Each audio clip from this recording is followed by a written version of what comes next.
అభినయ్ దర్శన్ గారి గురించి పోలీస్ వాళ్ళు, తర్వాత ప్రజలు, మీడియా ఛానల్స్ అందరూ మాట్లాడే మాటలు చూస్తుంటే నేను షాక్లోకి లోనైపోయాను.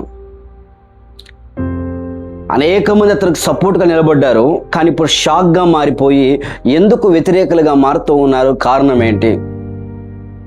విషయాలు గమనిద్దామా?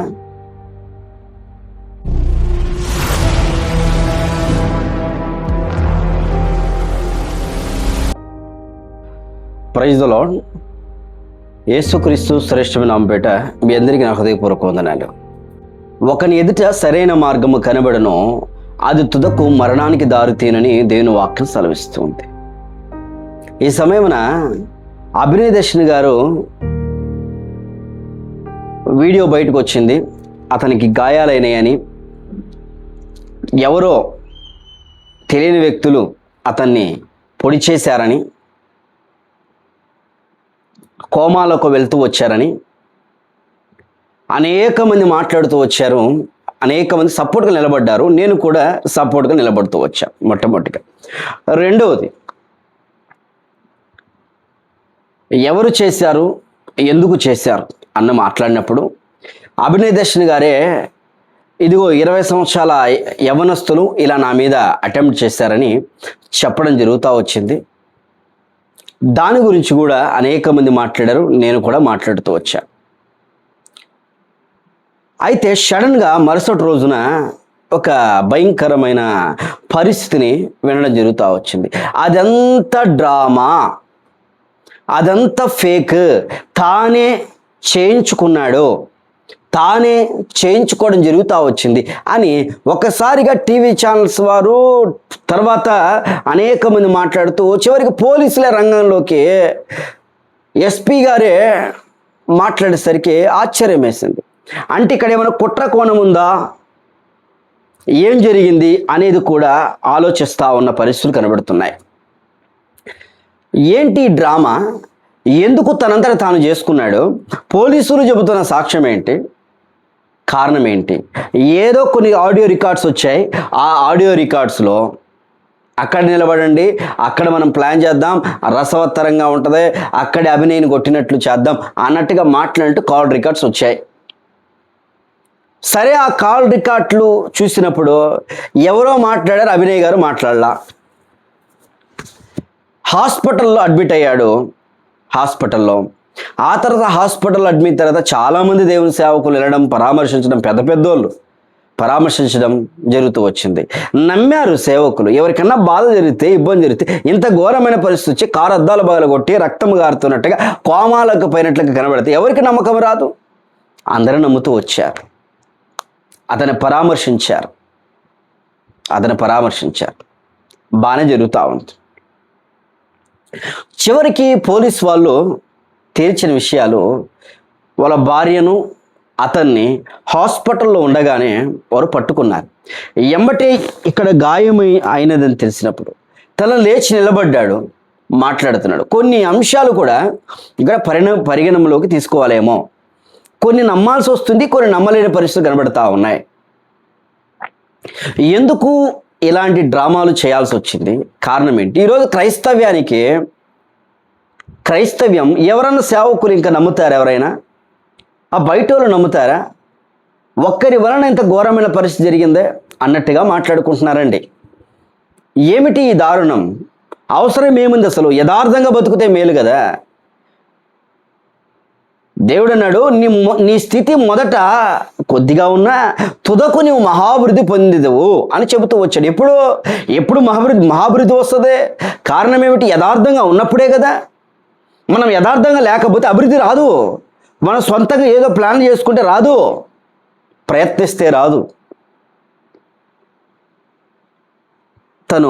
తనతో పాటు ఇంకా 7 మందిని రిమాండ్లోకి తీసుకోవడం, వారందరూ యాక్టింగ్ చేయడం. ఆ తర్వాత ఇంకొక అబ్బాయి, ఎవరో కొట్టిన అబ్బాయే, అంటే కాలు బట్టి లాగుతున్నాడు కదా ముసుగు వ్యక్తి, ఆ అబ్బాయి వచ్చి మాట్లాడడం, ఇదిగో మాకు ఇట్లా చెప్పారండి, ఇలా చెప్పారు, డబ్బులు ఇస్తా అన్నారు, ఇన్స్టాగ్రామ్లో ఇలా మమ్మల్ని పరిచయం చేసుకున్నారు, మేము ఇలా చేయాల్సి వచ్చిందని చెప్పడం. తర్వాత పోలీసు వారు కూడా వాళ్ళకి డబ్బులు అకౌంట్లోకి ట్రాన్స్ఫర్ అయినాయి అని చెప్పడం. మరి ఇదంతా చూస్తే ఏమవుతుందో అర్థం కావట్లా. ఎందుకు తను ఇలా చేశాడు? కారణం ఏంటి? అసలు అలాంటోడు కాదు కదా, మంచిగా దేవుని కొరకు నిలబడిన వ్యక్తి కదా. ఒకప్పుడు సినిమాలలో వచ్చాడు, సినిమాలు సక్సెస్ కాలేదని ఏదో బిజినెస్ లాంటిది ప్లాన్ చేయడం జరుగుతూ వచ్చిందంట. ఆ బిజినెస్ ప్లాన్ చేయలేదు కానీ మరలా పాస్టర్గా వచ్చాడు. పాస్టర్గా చేయాలంటే సామాన్య విషయం కాదండి. దేవుని సేవ చేయాలంటే తమాషా కాదు, చాలా కష్టము. ప్రపంచంలో అన్నిటికంటే భయంకరమైన శ్రమల కొలిమిలో కాలిపోయే జాబ్ ఏదన్నా ఉందంటే దైవజనుడి బాధ, ఉద్యోగం, పాస్టర్ యొక్క పరిచర్య. జీతాలు రావి ఎక్కడి నుంచి? దేవుని ఆత్మను కష్టపడి ప్రయాసపడి ప్రభు కొరకు రక్షించి పట్టుకోవాలి. డబ్బులు ఇస్తే వచ్చేవాళ్ళు కాదు జనాలు, గుర్తుపెట్టుకోండి. పాస్టర్ యొక్క జాబ్ ఏంటంటే డబ్బులు ఇస్తే జనాలు రారు, భోజనం పెడితే జనాలు వస్తారేమో కానీ తినిపోతారు. డబ్బులు ఇస్తే ఈరోజు అలా వచ్చి చూసి పోతారేమో కానీ మనసు మారదు. డబ్బులు ఇస్తే ఎల్లంబడి తిరగాల, వారికి రక్షణ మార్గం చెప్పాలా. కొంతమంది ఊస్తారు, కొంతమంది కొడతారు, ఇబ్బంది పెడతారు, ఇంట్లోకి రానియరు. ఘోరమైన పరిస్థితి. దైవజనుడి యొక్క బాధ మామూలు విషయం కాదు. ఈరోజు దేవుని సేవకులు రక్తము కార్చి కన్నీరు గార్చి ప్రయాసపడి సువార్త చేసుకుంటూ ఇన్ని వేల లక్షల కోట్ల మంది ప్రపంచంలో సంపాదించారంటే ఇదంతా ద్రోహము ద్వారానో, కోపము ద్వారానో, కత్తుల ద్వారానో, డబ్బుల ద్వారానో, భోజనాలు పెడితేనో రాలా. దేవుని యొక్క ప్రేమ చూపించి వారికి ఏదో ఇస్తేనో రాలా, దేవుని ప్రేమ చూపించి వారు వస్తూ వచ్చారు. అంత ప్రయాస, అంత భారము. దేవుని సేవకులే వాళ్ళ ఇంట్లో ఎవరైనా చనిపోతే వెళ్ళడం, ప్రార్థన చేయడం, పలకరించడం, ఏదో వచ్చినదే ఇవ్వడం. కొన్నిసార్లు తినడానికి తిండి ఉండదు. నేను నా జీవితంలో తినడానికి తిండి లేని పరిస్థితుల్లో బ్రతుకుతూ వచ్చా. పాచిపోయిన అన్నములో నీళ్లు పోసుకొని తిన్న సందర్భాలు ఉన్నాయి. రాత్రిపూట అన్నము లేక బాధపడ్డ సందర్భాలు ఉన్నాయి. ఎన్నో సందర్భాల్లో విశ్వాసుల గృహానికి వెళ్ళినప్పుడు నీళ్ళు ఇవ్వరు,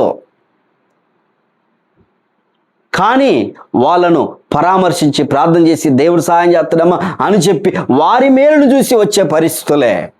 చనిపోయినప్పుడు దైవజనుడు వెళ్తాడు, పుట్టినరోజులుగా వెళ్తాడు, వాళ్ళకు రక్షణ మాట చెప్తాడు, ఉన్నదిస్తూ ఉంటారు. మందిరానికి వచ్చిన వారికి భోజనాలు పెట్టడము, ఇవన్నీ ఎలా జరుగుతాయి? పరిచర్య. జీతాలు వస్తాయా? పైనుంచి ఏమైనా డబ్బులు వస్తాయా? గవర్నమెంట్ నుంచి ఏమైనా సహాయం దొరుకుతుంది? ఏమీ జరగదే. దేవుని సేవకుని యొక్క బాధ మామూలుగా కాదు. పాస్టర్ అంటే సమస్యగా తమాషా కాదు. అలుగుతారు, మళ్ళా పరామర్శించాలా. ఇబ్బందులు ఏర్పడతాయి, సహాయం చేస్తూ ఉండాలా. సరైన బట్టలు లేకపోయినా వారికి బాధలో ఉంటే అందించవలసిన పరిస్థితి. దేవుడు చెప్పిన మాటలు ఇవన్నీ. పాస్టర్ అనేది తమాష విధా కాదు. పాస్టర్ అంటే it is the ultimate word, honourable word. ఆ పాస్టర్ యొక్క సేవ సమాషగా. అలాంటి పాస్టర్ ఎన్నుకున్నాడా ఈ అభినయ దర్శన్ బ్రదర్? పాస్టర్గా చేశారా? ఎక్కడెక్కడో చేశాడు, మీటింగ్లో పిలిచారు, బాగానే జరిగింది, జరుగుతూ వచ్చింది. మరి ఎందుకు మరలా ఇటువైపు తిరిగాడు? పాస్టర్గా ఉంటే డబ్బులు రావు, కష్టము, చాలా బాధ. అందుకని రాజకీయంలోకి వెళ్తే డబ్బులు వస్తాయా అనే ఉద్దేశంతో రాజకీయంలోకి వెళ్ళాడా? సరే, రాజకీయంలో అయినా ఉన్నాడు, బాగానే రాజకీయంలో ఉంటూ వచ్చాడు, తిరుగుతున్నాడు, అందరినీ కలుసుకుంటూ వచ్చాడు, బాగానే ఉంది. మరి ఇప్పుడు కలుసుకున్నప్పుడు అందరితో మాట్లాడుతూ అందరితో ప్రేమించుకుంటూ వెళ్ళాలి కదా. మరి ఇలాంటి డ్రామాలు ఏంటి అని మాట్లాడుతున్నా నేను కానీ ఇతరులు కానీ కనబడతా ఉంది. ఎందుకు ఇలాంటివి చేయాలి? కారణం ఏంటి? What is the reason behind that? రాజకీయం అంటే డబ్బులు వస్తాయి, విస్తారమైన డబ్బులు ఉంటాయి, కానీ యథార్థంగా ఉండాలి కదా. ఈరోజు ఆ పాడేరు ప్రాంతంలో అనేక మంది మా ఇంట్లో ఉన్నారండి, మా ఇంట్లో తిన్నాడండి, మాతో పాటు వచ్చాడు. ఇప్పుడు ఒకసారిగా ఇది డ్రామా అని జరిగి తెలియగానే గుండెలు పగిలిపోతున్నాయి. ఏడ్చిన వారు ఉన్నారు, చాలామంది నాకు కామెంట్లు పెట్టారు. డ్రామానా లేకపోతే నిజమా? తన నోటి నుంచి బయటికి తెప్పించుటకు పోలీసు వాళ్ళు ప్రయత్నం చేస్తూ ఉన్నారు. ఒకవేళ రాజకీయ కోణంలో వెళ్ళిందా ఇదేమన్నా అనేది కూడా ప్రయత్నం చేస్తూ ఉన్నారు. అందుకే దీని గురించి తొందరపడి మాట్లాడలేదు నేను. ఏం జరిగిందో తెలియదు. కొంతమంది మాట్లాడుతూ వచ్చారు, అదంతా అబద్ధం అండి, నిజమంటే కొన్ని వీడియోలు వదలడం, అతను ఇలాంటి వాడని మాట్లాడడం జరుగుతూ వచ్చింది. మంచిదే, ఒక వ్యక్తిని మనం గుడ్డుగా వెంబడించకూడదు, ఆ వ్యక్తిని అర్థం చేసుకోవాలా. నిజంగా చాలా వేదనకరమైన పరిస్థితి. అంటే నిజంగా ఇతను గనక చేస్తే, నిజంగా డ్రామానే చేసి ఉంటే, నిజంగా స్కిట్ ప్లాన్ చేసి ఉంటే, నిజంగా షార్ట్ ఫిల్మ్ లాగానే తన మీద దాడి జరిగిందని భావించుకుంటే, నిజంగా క్రైస్తవ్యానికి అతను ఒక మాయని మచ్చ తెచ్చినట్లే, మాయని మచ్చ తెచ్చినట్లే. ఎంతమంది ట్రోల్ చేస్తున్నారు తెలుసా? ప్రతి న్యూస్ ఛానల్ వచ్చింది, బీబీసీ వాళ్ళు కూడా చివరికి మాట్లాడుతున్నారు దీని గురించి. అతని దగ్గరికి వెళ్ళి ఎంత సంచలనం అయిపోయిందండి. ఎవరు చేయరే ఇట్లా, ఎందుకని ఇలా చేస్తూ వచ్చారు, కారణం ఏంటి అని ప్రశ్నిస్తూ ఉన్నారు. ఏదేమైనా ఈ దినాన దయచేసి జ్ఞాపకం చేసుకోండి.